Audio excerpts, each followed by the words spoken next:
ఈ కార్యక్రమానికి విచ్చేసిన ప్రతి ఒక్కరికి నమస్కారములు.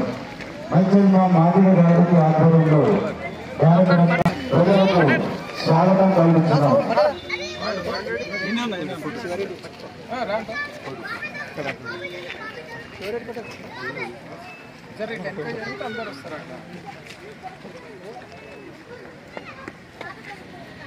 గుంటూరు గారు రిటర్న్ కోటింగ్ చేయవలసిందిగా కోరుతున్నాము. కొందరు బుజ్జిరెడ్డి గారు, చంద్రమేశ్వర్ గారు, అలాగే పాండురంగారెడ్డి గారు, రామశెట్టి గారు,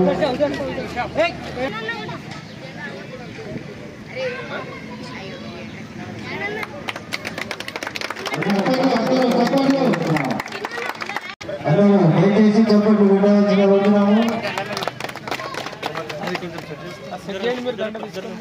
మోహన్ మోహన్ అది సార్జీ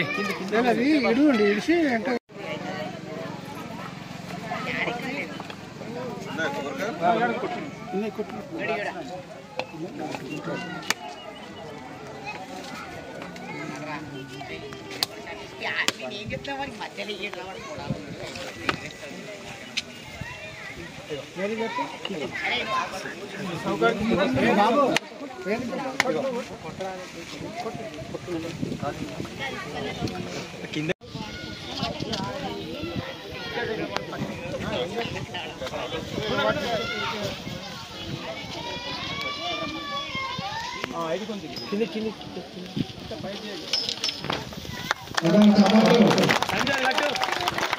సంజు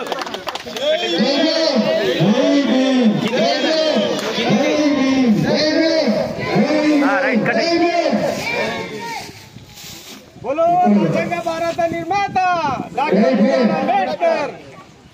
మానసికత్వాన్ని మీరే పోగొట్టుకోండి. ఎవరిపైనా ఆధారపడకండి. విద్య ద్వారా ఆలోచన స్వేచ్ఛను సాధించండి. సిఆర్ అంబేద్కర్ గారు చెప్పిన మాటల్ని గుర్తు చేసుకుంటూ ఇక్కడ విచ్చేసిన ప్రతి ఒక్కరికి ధన్యవాదాలు తెలియజేస్తూ నా ప్రసంగాన్ని ముగించుకుంటున్నాను. నమస్కారాలు. ఈరోజు ఆయనని అంబేద్కర్ గారిని ఇక్కడ విగ్రహావిష్కరణ చేసినామంటే ఆయన ఎంత గొప్పటి వ్యక్తో మనకందరికీ తెలిసిన విషయం. ఆయన అస్పృశ్యుల గురించి, అంటరానితనం గురించి ఎంతగానో కృషి చేస్తున్నారు. కాబట్టి ఇప్పుడు మనం ఉన్న పరిస్థితుల్లో ఈ సమాజంలో మనం బయట తిరగలుగుతున్నాం. అలాంటి కృషి ఆ సమయంలో అందరితో పోరాడి బహిరంగంగా ఆయన యొక్క గొప్పతనాన్ని మనకిప్పుడు చాటి చెప్పారు. అందుని బట్టి మనం ఆయనను ఈరోజు ఇంతగా పూజిస్తున్నాం. మనం దాన్ని గుర్తుంచుకొని ఇప్పుడున్న సమాజంలో ఎవరిని కూడా అంటరానితనమని మరియు అస్పృశ్యులుగా ఎవరిని చూడరాదని కోరుతున్నాను. ఇంతటితో నా ఉపన్యాసాన్ని ముగిస్తున్నాను. దళితులు, మహిళలు, కార్మికుల హక్కుల కోసం ఆయన చేసిన త్యాగాలు చిరస్థాయిగా నిలిచిపోతాయి. ఈ విగ్రహం కేవలం రాతి లేదా లోహంతో చేసిన నిర్మాణం కాదు. ఇది అంబేద్కర్ గారి ఆలోచనలు, సిద్ధాంతాలు మరియు సమాజంలో సమానత్వం కోసం ఆయన చూపిన మార్గానికి ప్రతీక. ఈ విగ్రహం మన రాబోయే తరాలకు ఆయన బోధనలను గుర్తు చేస్తూ న్యాయం మరియు సమానత్వం కోసం పాటుపడిని ప్రేరేపిస్తుంది. చివరిగా బాబాసాహెబ్ అంబేద్కర్ గారి స్ఫూర్తితో మనమందరం కలిసి ఒక సమాజాన్ని నిర్మిద్దాం. అక్కడ కులం, మతం, లింగం, ఆస్తి, స్థితి సంబంధం లేకుండా ప్రతి ఒక్కరూ సమాన గౌరవంతో జీవించాలని కోరుకుంటున్నాము. జై భీమ్, జై భీమ్, జై భీమ్, జై భీమ్.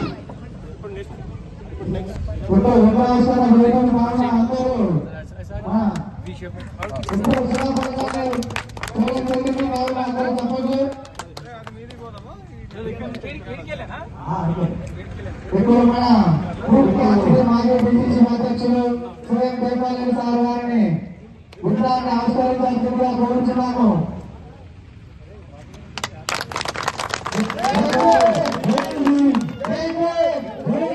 డాక్టర్ బాబాసాహెబ్ అంబేద్కర్ గారికి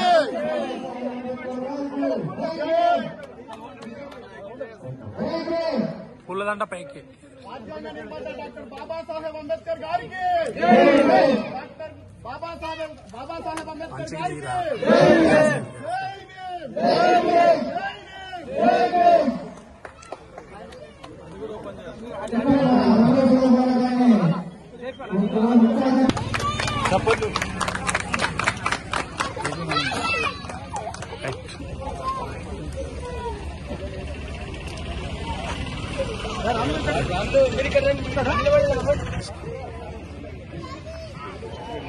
ఓకే రైట్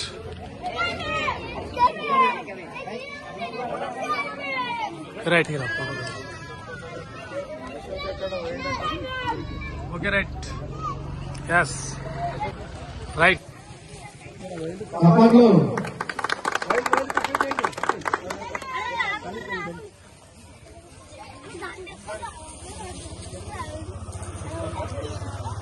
ముఖ్య అతిథులు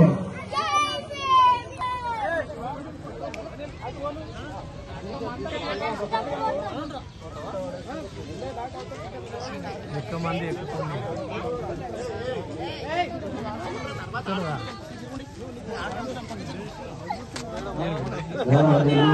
పెద్దలు పూర్ణమాల సమర్పిస్తుండగా అందరూ తమ కరతాల రైతులు తప్పని కొట్టవలసిందిగా కోరుతున్నాను.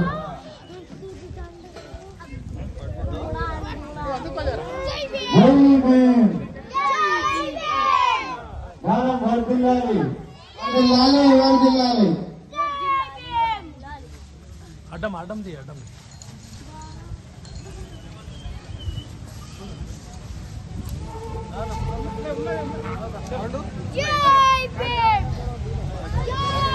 చూసినావా ఒకటి కూడా రాలేవా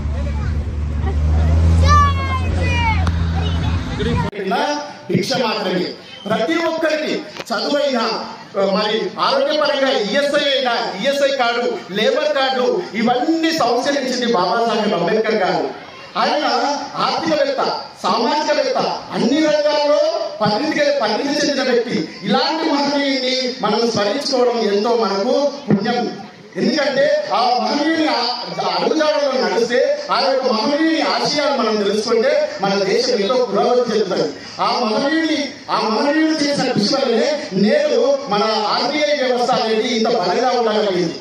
ఎందుకంటే మన భారతదేశంలోనే కాదు ఆసియా ఖండంలోనే మొట్టమొదటిసారిగా ఎకనామిక్స్ లో పిహెచ్డి చేసిన వ్యక్తి బాబాసాహెబ్ అంబేద్కర్ గారు.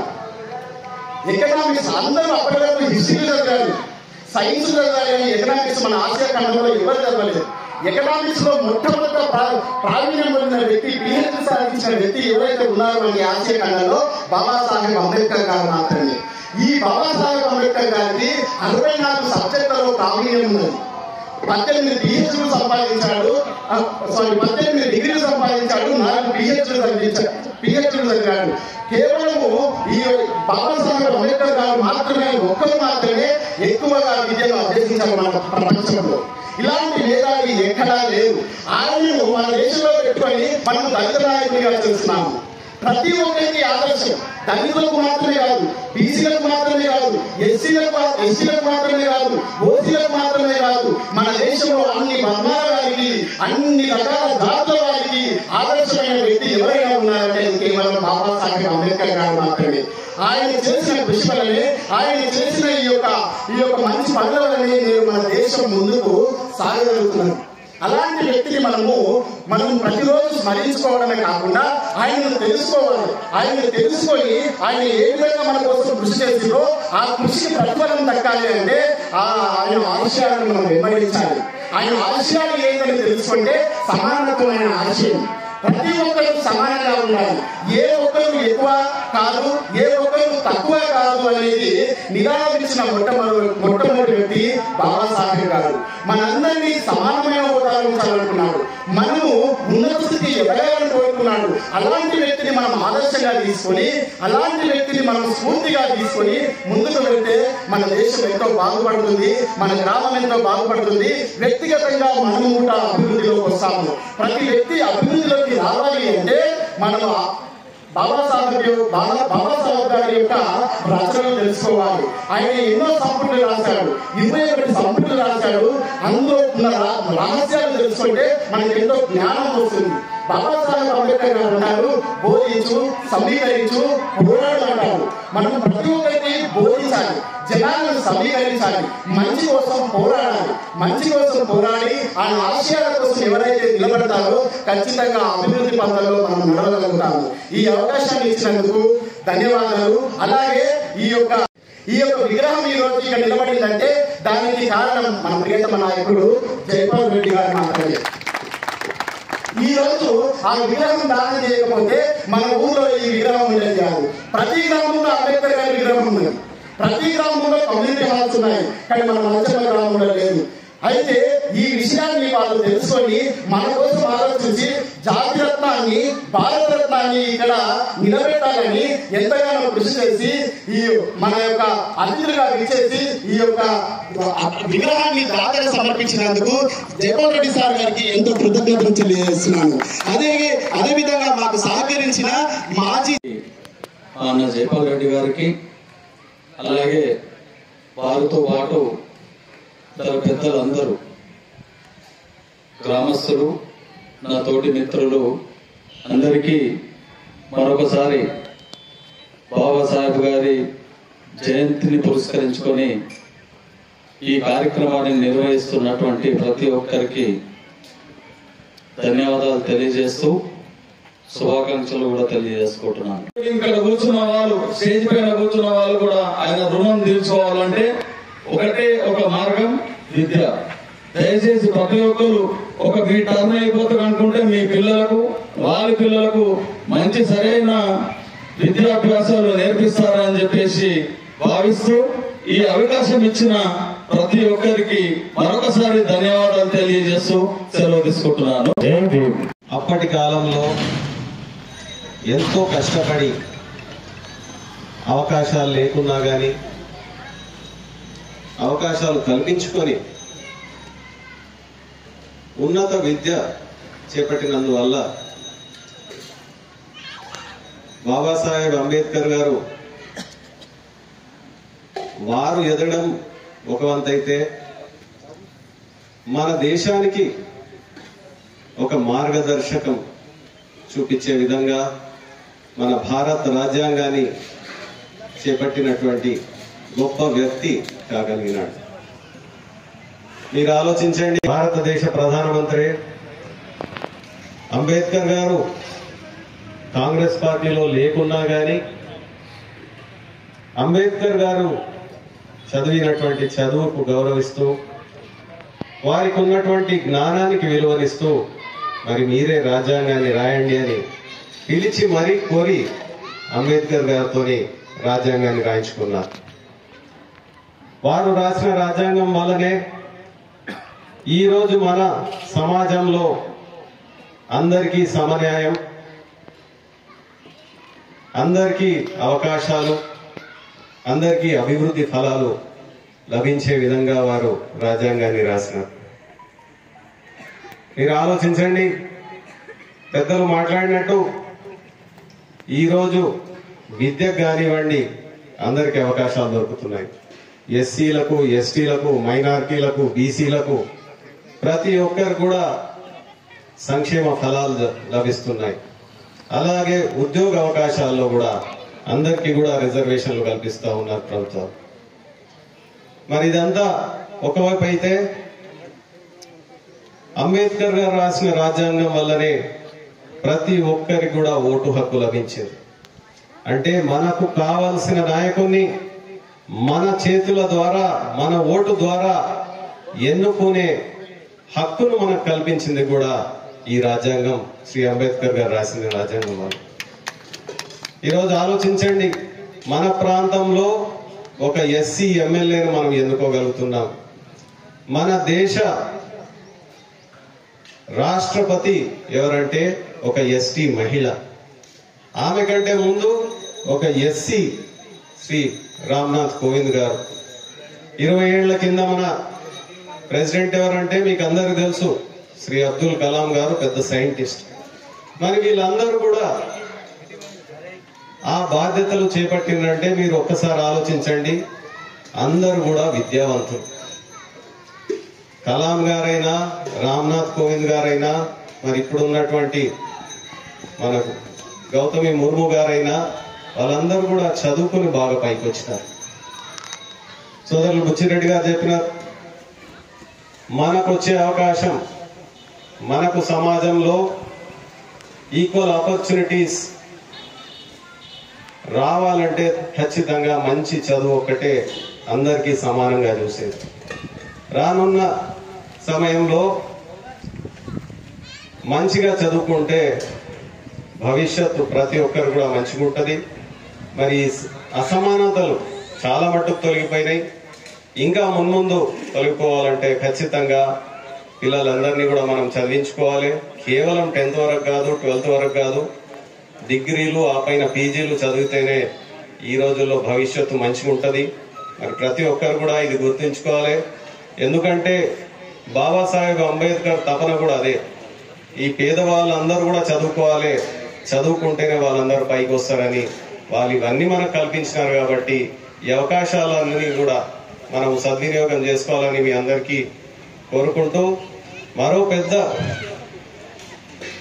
మన ఊరికే గర్వకారణమైనటువంటి స్వర్గీయులు బాగారెడ్డి గారి గురించి కూడా మీకు ఒక విషయం చెప్పాలి. వారు చిన్నప్పటి నుంచి మన ఊళ్ళో ఎన్ని సంవత్సరాలు చదువుకున్నారో, మరి చదువుకోవాలనే ఉద్దేశంతో ఇక్కడ నుంచి బీదర్ పోయినారు. బీదర్లో చదువుకొని తర్వాత హైదరాబాద్ పోయి అక్కడ చదువుకొని ఉస్మానియా యూనివర్సిటీలో లాలో గోల్డ్ మెడలిస్ట్ సంపాదించి తర్వాత మన ప్రాంతానికి, మన ఊరికి, మన జిల్లాకు, మన రాష్ట్రానికి కూడా పెద్ద పేరు తీసుకొచ్చినటువంటి నాయకులు మన ప్రాంతంలో ఉన్నారు. వారి ఆఖరి స్పీచ్ నేను అదృష్టంగా భావిస్తాను. మల్సల్మలోనే ఆఖరి మీటింగ్ వారిది కూడా. ఆ రోజు కూడా ఒక స్కూల్ ప్రోగ్రాంలో వారు ఒకటే చెప్పారు, పిల్లలను మంచిగా చదివించండి, మంచిగా చదువుకుంటే ఈ సమాజంలో ఉన్న అసమానతలన్నీ కూడా దూరం అవుతాయి, పిల్లలకు మంచి భవిష్యత్తు ఉంటుంది అని వారు ఆ రోజు కూడా ప్రసంగంలో చెప్పారు. మరి మీ అందరికీ ఈరోజు ఈ కార్యక్రమానికి వచ్చినందుకు, మరి ముఖ్యంగా విగ్రహం గురించి చెప్పినారు. చాలా రోజుల నుంచి మన గ్రామస్తులు రాములు కానీ, ఎస్సప్ప కానీ, సంజీవ్ కానీ వీళ్ళందరూ కూడా నా దగ్గరికి వచ్చి మరి విగ్రహం ఒకటి ఉంటే మన ఊళ్ళో బాగుంటుందని వాళ్ళందరూ చెప్పడంతో ఖచ్చితంగా మన ఊళ్ళో, ఎందుకంటే ఇది మన ఊరు కాబట్టి తప్పకుండా నా వంతు సహకారం ఉంటుందని వారికి ఆ రోజు మాట ఇచ్చిన. ఈరోజు ఇది పూర్తయింది. దీంట్లో నేను ఒక భాగస్వామిని అయినానంటే నా అదృష్టంగా భావిస్తున్నాను. ఎప్పటికైనా కానీ మీ అందరూ కూడా నా సోదరిమణులని నేను భావిస్తాను. మున్ముందు రాజకీయంగా అవకాశాలు వచ్చినా రాకుండా సామాజికంగా ఎటువంటి కార్యక్రమానికైనా ముందుంటానని మీ అందరూ కూడా మనం చేసుకుంటూ ఈ అవకాశాన్ని ఇచ్చిన పెద్దలందరూ కూడా ధన్యవాదాలు తెలియజేసుకుంటున్నాను. జై హింద్, జై భీమ్. సోదరులందరికీ అలాగే ఇప్పటి వరకు ఎన్నెన్నో మంచి విషయాలు మనకు చెప్పినటువంటి పిఏసిఎస్ అధ్యక్షులు సోదరులు బుచ్చిరెడ్డి గారు, మాజీ పెద్దలు సంగమేశ్వర్ గారు, మాజీ సర్పంచ్ నాగిశెట్టి గారు, రామశెట్టి గారు, ఆయన ఆ సమయంలో ఎంత కష్టపడి ఉండొచ్చు చదవాలంటే. ఎందుకంటే చదువుకోవడానికి సమానమైన అవకాశాలు లేకుండే. చదువు చెప్పేవాళ్ళు కూడా చదువు చెప్పకపోతుండ్రి, అంటరానితనమని దూరం పెడుతుండ్రి. అయితే ఇవన్నీ ఆ రోజుకి ఈ రోజుకు మార్పు చాలా ఉంది. ఇంకా రావాల్సిన మార్పు కూడా ఇంకా చాలా ఉంది. మేము చిన్నగా ఉన్నప్పుడే, వేరే ఊరు చెప్పు, నేను మా ఊరే చెప్తా. నేను చిన్నగా ఉన్నప్పుడు మా ఊర్లో చాయ్ గిలాసులు అలాగే మేము చిన్నగా ఉన్నప్పుడు చూస్తుంటే గిలాసులు అలాగుంటే రాజప్ప కూడా చూసిండు అనుకుంటాం. వాళ్ళ గిలాసులు అలాగుంటుండే, అండ్లరి తాగుతుంటే పోతుంది. ఇప్పుడు అది ఉన్నదా? లేదు. అయితే ఇవన్నీ ఎందుకు రోజు రోజుకు మార్పు వస్తుంది సమాజంలో. ఎందుకు మార్పు వస్తుంది? ఆ రోజు నిరక్షరాస్యత ఉండే, బయట ప్రపంచంలో ఏమున్నా తెలియకపోతుండే. ఎందుకంటే చదువు తెలివి ఉంటేనే వాడు తెలుసుకోగలుగుతాడు ప్రపంచం ఏమున్నదని. కాబట్టి అంబేద్కర్ కూడా దాన్ని అనుసరించి ఏం చేసిండంటే విద్య అనేది చాలా ముఖ్యమైనది అని చెప్పి ఆయన చాలా కష్టపడి ఎంతో కష్టాన్ని ఓర్చుకొని ఆ రోజు చదువుకొని ఒక పెద్ద స్థాయికి ఆయన పోయాడు. ఆ జాతిలో ఆయన ఒక్కడు పోయినందుకు ఆ జాతిని ఉద్ధరించే ఒక మహానాయకుడు తయారయ్యాడు. ఆయన తయారైన కారణంగా ఆ రోజు రాజ్యాంగ రచనలో షెడ్యూల్ కులాలకు షెడ్యూల్ తెగలకు, అంటే షెడ్యూల్ కులాలు అంటే మాలా మాదిగా ఇటువంటి కొన్ని ఉన్నాయి, అస్పృశ్యతకు గురైన ఇవి. ట్రైబ్స్ అంటేనేమో ఇట్లా రామశెట్టి వాళ్ళు అడవిలో ఉండేటోళ్ళు, కోయలు, లంబాడాలు, ఇటువంటి జాతులు చాలా అనగదొక్కబడి ఉన్నాయి. కాబట్టి వీళ్ళకి కంపల్సరీ రిజర్వేషన్ కొన్ని సంవత్సరాలు ఇవ్వాలి, ఇస్తేనే వీళ్ళకు కూడా సమానమైన అవకాశం దొరుకుతుంది అని చెప్పి రిజర్వేషన్లు ఆయన ఇవ్వడం వల్లనే ఈరోజు చాలామంది లాభం పొందుతున్నారు కూడా. కానీ నాకు బాధ ఏంటంటే పొందినోడే లాభం పొందుతున్నాడు, ఊళ్ళో ఉన్నాడు ఊళ్ళోనే ఉంటున్నాడు, వారికి నౌకరీ వస్తలేదు, ఏమొస్తలేదు, చదువుకోమంటే చదువుతలేదు. బాబాసాహెబ్ అంబేద్కర్ అంతా కష్టపడి చదివితే ఈరోజు ప్రభుత్వం అన్ని ఫ్రీ ఇస్తున్నది, బట్టలు ఇస్తున్నది, తినడానికి ఇస్తున్నది, పుస్తకాలు ఇస్తున్నది, ఫీజు లేదు, ఏం లేదు. చదువుకోండి అంటే పిల్లలు చదువుకుంటలేరు. మనం ఈరోజు విగ్రహం పెట్టుకొని వరదంతి జరుపుకుంటే బాబాసాహెబ్కు నివాళులు అర్పించినట్లు కాదు. కాబట్టి నేను చెప్పేది ఏంటంటే ఇప్పుడున్న యువకులు, సరే మేము ఇప్పుడు ఏం చదువుకుంటాం అనుకున్నాడు, మీ పిల్లలకన్నా చదివించండి. చదివిస్తే ఈరోజు గవర్నమెంట్ జాబ్ దొరకాలని ఏం లేదు, ప్రతి ఒక్కరికి పనిచేసినోడికి జాబ్ దొరుకుతున్నది. నాకు తెలిసి చదువుకున్నోడు, బీటెక్ చేసినోడు సరే ఒకరికి ₹1,00,000 2,00,000 వస్తుండొచ్చు, తక్కువ 25,000 జీతం కానీ ఎవడన్నా పని చేస్తావు. నువ్వు కూలి పని చేస్తే ఎంత వస్తుంది నీకు? 10-12 వస్తాయి. మనం అదే నువ్వు చదువుకుంటే ఒక 30-40,000 ఏటో సంపాదించుకోగలుగుతావు, నీ పిల్లలు నువ్వు మంచిగా బతికించుకోగలుగుతావు. కానీ ఈ ఆలోచన ఎందుకు వస్తలేదు యువకులకు? అప్పుడే 10th క్లాస్ వరకు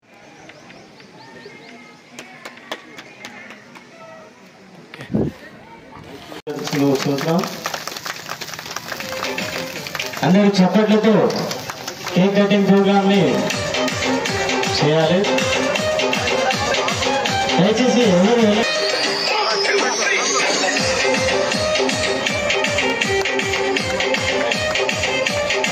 చెప్పండి.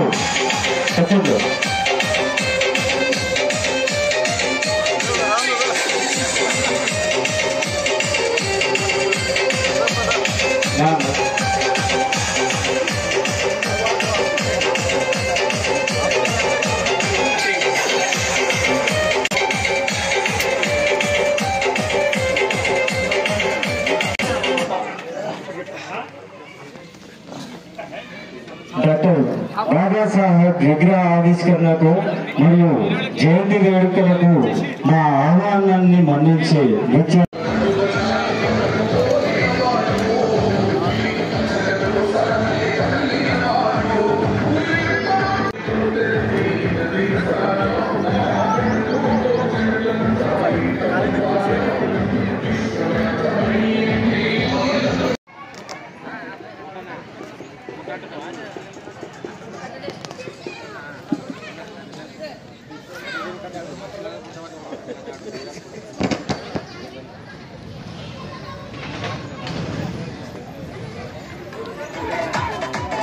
Okay right.